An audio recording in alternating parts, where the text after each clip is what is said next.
This is Miles Shockley, and thank you so much for tuning in to the Help or Hinder YouTube channel. I am giving you the faith based scoop on 2021 releases on Netflix, and I'm telling you whether or not, hey, is this going to help your walk or hinder your walk? So let's get started with Robin.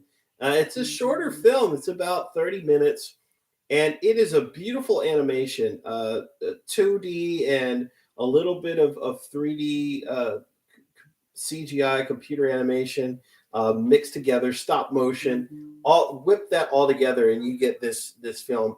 It is fantastic. I mean, the animation is just a pure splendor to watch, and I found myself cracking up several times throughout this piece, even saying constantly to myself, "A host sandwich, crumbs. Ooh, I love crumbs. Let me have crumbs.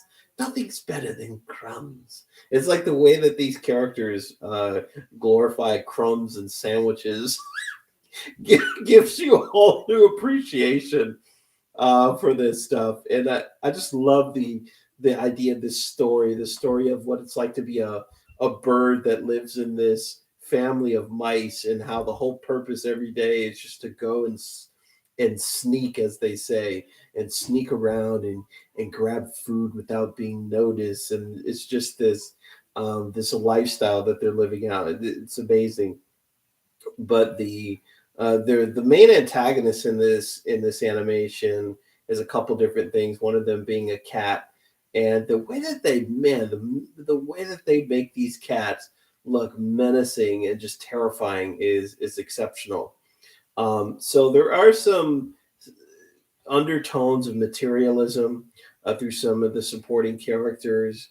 I mean, major, but but it doesn't get dealt with. It's just accepted. So there's materialism. There's also this word that they really emphasize in this film: terrible.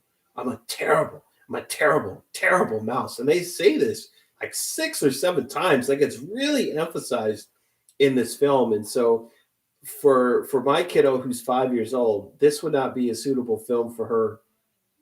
And because of the undertones, because of the emphasis on things and how things will never leave you, and the materialism, and things will never get up and walk away, and the fact that this character hoards all these things and it brings him all this joy, and then the use of you of being terrible. And after I watched this, I said, watch, if my daughter watches this movie, she is going to say that word. She is going to repeat it. She's going to take away that feeling of being of not living up to an expectation.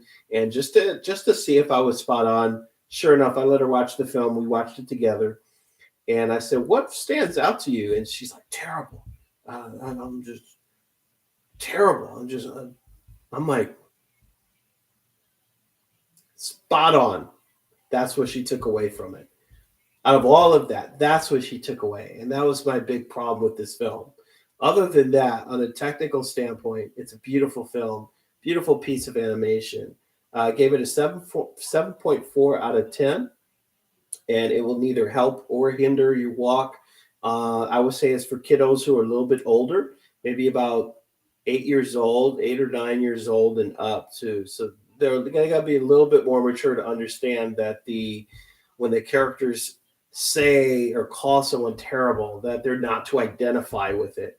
So I think kids a little bit or older, in second, third, fourth grade, would be able to watch this film and not take any away or not take away any of those negative undertones in this film. Other than that, you can watch it on Netflix. Again, it's a quick watch. It's about 30 minutes.